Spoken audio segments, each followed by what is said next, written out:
ahaa laga dhimay boqolkiiba 15 haddaba meeqa lacag ah ayaa laga bixiyay mootada haddii aan ku celiyo mar labaad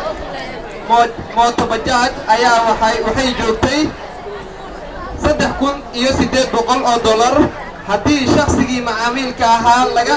dhimay boqolkiiba 15 haddaba meeqa lacag ah ayaa laga bixiyay mootada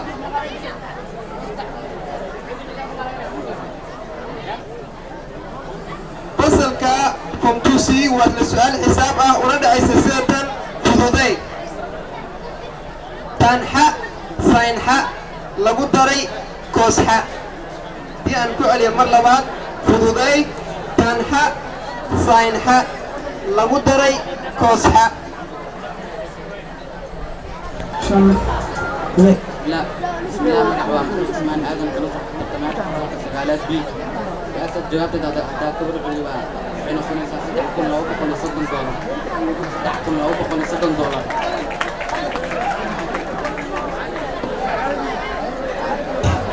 تدرى